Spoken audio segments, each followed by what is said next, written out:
Welcome to another live meditation.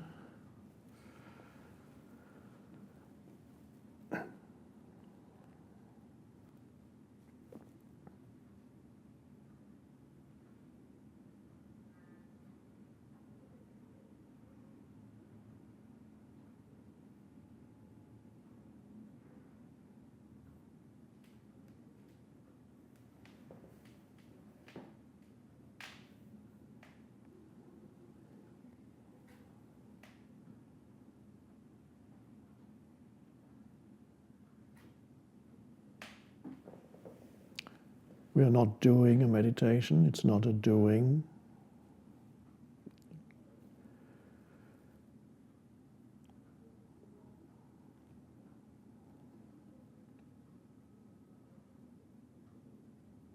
But we're becoming aware of the being behind all doing. That's the presence. You are that.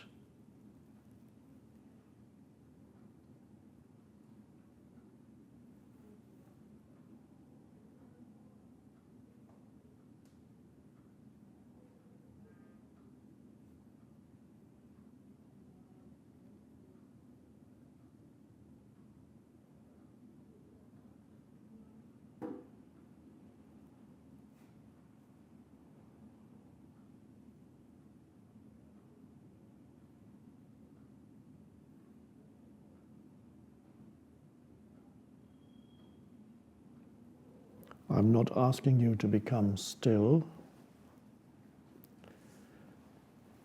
but simply to discover that underneath all the thinking, you are already still.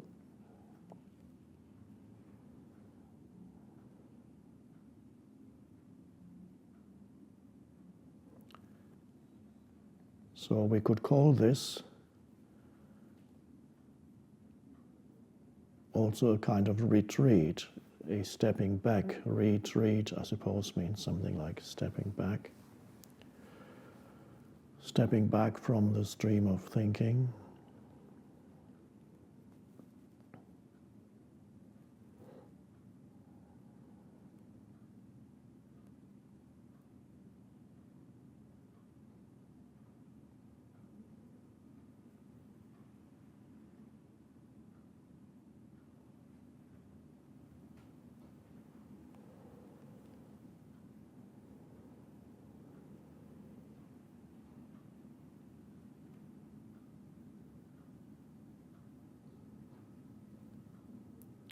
And there's then the essence of who you are,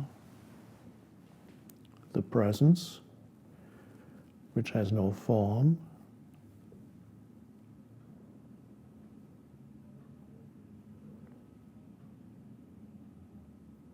The presence that is prior to thinking, to thought, but without which there couldn't be any thought.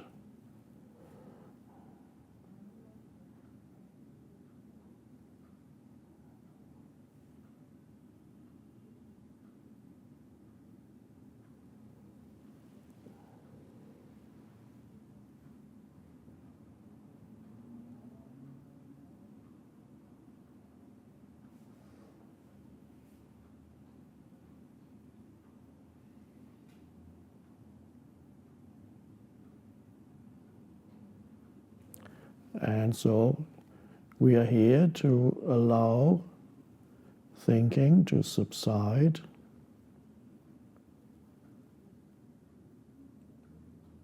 and then find out what's left when thinking subsides.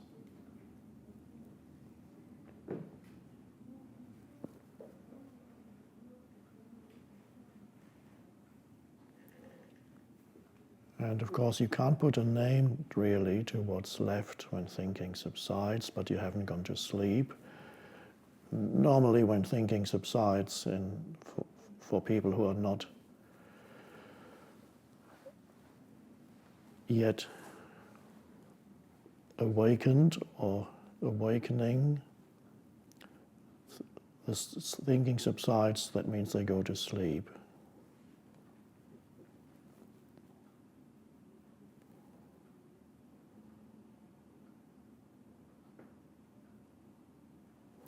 or they are completely spaced out because they've taken some kind of substance. But here it's different.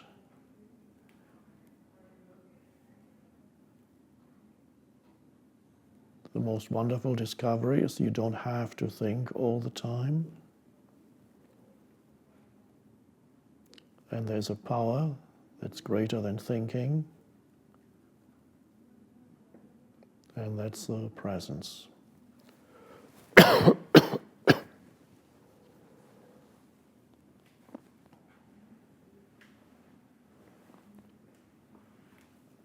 So on the one hand, there is you as the person that consists of thinking, plus the emotions that go with thinking, feelings, emotions, sense perceptions interpreted through thinking. That's you as the person. That's most people's only reality. And here you discover, well, most of you already have discovered it, or it becomes obscured periodically. You discover there is another dimension to who you are that is deeper than thinking and sense perceptions and emotions.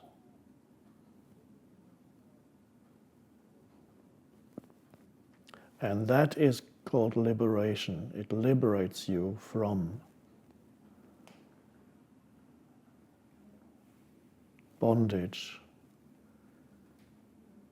to sensory perception, to thinking, and to the emotional ups and downs. I say bondage because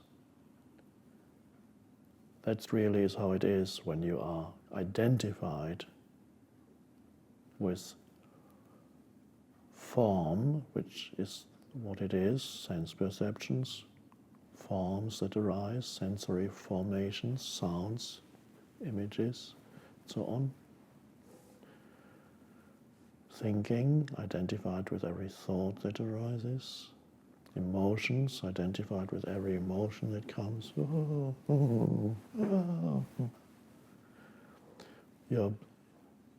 That's bondage. You are in the grip of all these things that come and go.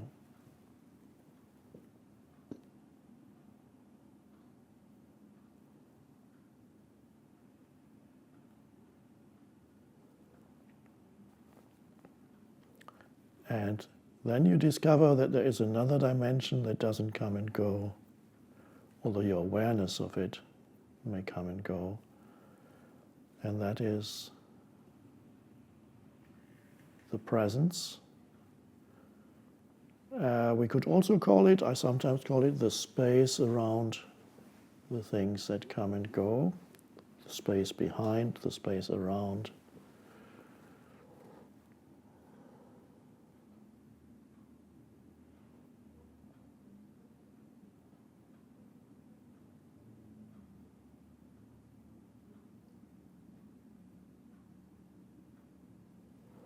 And that is essentially who you are, the timeless being, the consciousness.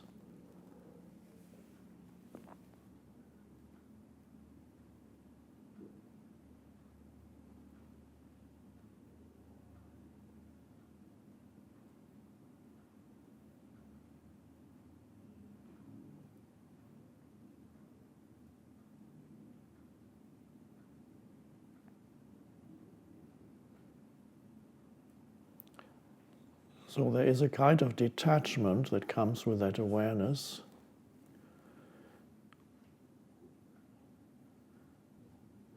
Detachment means you're not attached anymore.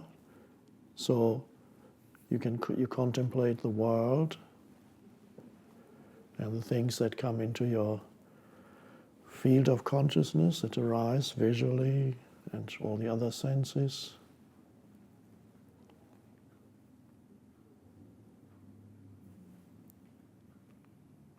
and you're not attached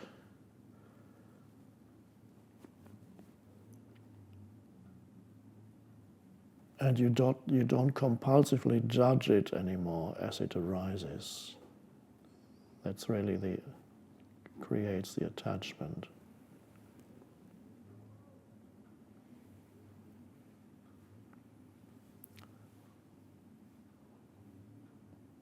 And that's why in Shakespeare, in one of his plays, it says, there's neither either good or bad, but thinking makes it so. And that's the attachment to whatever arises every moment.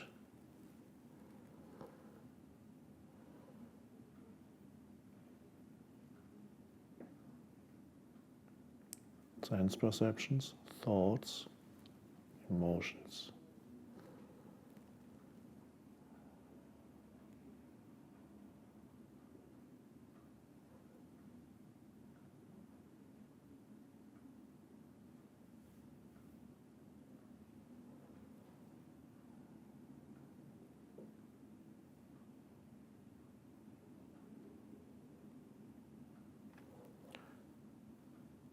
And as you become aware of yourself as the underlying presence,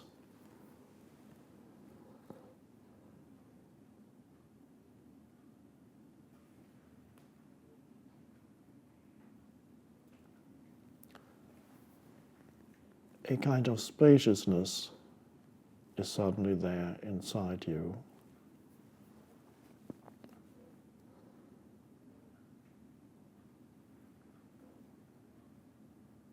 Not only when you sit like now, it's easier to sense, to feel that as we are here, but also when you start talking to someone.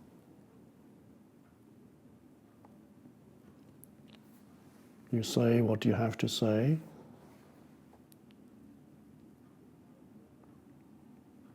and then it becomes second nature to you that you are then, in addition to what you have to say, what's the thoughts, the words that come out of your mouth, there's still an awareness of that space around all the things. It's very hard to put this into words because it has no form. So then you are both the speaker and the thinker, and more fundamentally, you are also the space out of which the thinking arises and the words. So that's why I sometimes say there's a space around everything suddenly, and that gives you a sense of life is, you're no longer in the grip of everything that comes and goes. This is detachment, one could say. There's a sense of spaciousness around everything that arises in your life. Without that, you are trapped. And you're in the grip of all your old conditioning, which runs your mind. The old conditioning that determines your emotional, mental reactions.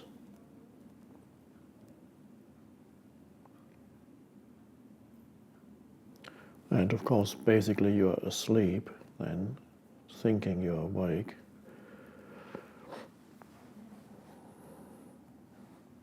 It's a dream, often not a very pleasant dream, or the pleasant moments are few and far between.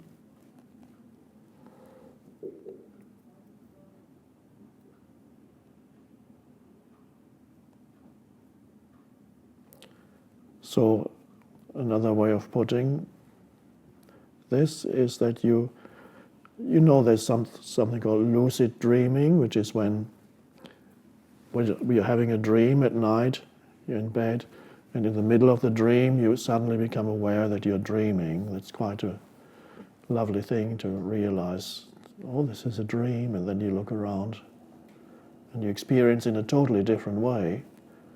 With detachment, you're still interested, you say, wow, this is amazing. It's a dream. So it's called lucid dreaming. Sometimes happens to people just accidentally, and some people actually try to cultivate that, which you can do before going to sleep. You can bring awareness, say, I'm going to be conscious in my dreams. But much more important than that is to have lucid living, because without lucid living, everyday living is a kind of dream. So it is similar then, this lucid living is similar to lucid dreaming, because there comes an awareness into your life that wasn't there before or was obscured. And from there your experience of life, your life experience becomes much more pleasant and interesting. Just like if in a dream when you become aware, oh, this is a dream, and suddenly whatever happens in that dream is not that frightening anymore because you know it's a dream. You could actually look at something that scared you before because you know it's a dream, and you look, whoa, that monster doesn't look that bad. It's actually quite interesting. And of course, in a dream, if you look at a monster in a dream that before frightened you, that you couldn't bear to look at, very often it becomes transformed into a benign presence. That's even a mythological motive. If you give it your attention, a transformation happens. It's only if you try not to look, you don't give it your attention, it is threatening. So that happens in a dream. If you give it your attention, which you can now do because you know it's a dream, and then you can look at whatever is there in the dream, and in the act of looking, it's not just a passive thing. That's amazing. The looking at the dream images is not just a passive thing. The act of looking, giving conscious attention, transforms that which you are looking at. And really and ultimately, that also applies to lucid living. It's not just that internally there's a transformation in the way in which you perceive the world and in the way in which thinking happens. Transformation because of that added dimension of spaciousness or depth. It's also, your life experience also changes. It's not just how you perceive it changes. For example, when you interact with another human being, on whatever level, whatever kind of relationship it is, if you're there not only as the person saying what you have to say, your opinions, what needs to be done, your viewpoints,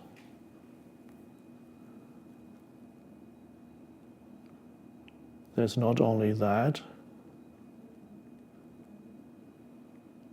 there's also the space. You as the person and you as the space. And when you bring in that dimension of spaciousness, presence, depth, that is there in the background or around whatever it is that you say, you feel. So how does it look in practice? You're talking to somebody, whatever you need to talk about, discuss, and at the same time you can still feel, let's put it like this, you can still feel a presence or spaciousness in the background as yourself, a space around what it is that you're saying. There's still an awareness of awareness around the thoughts and the words.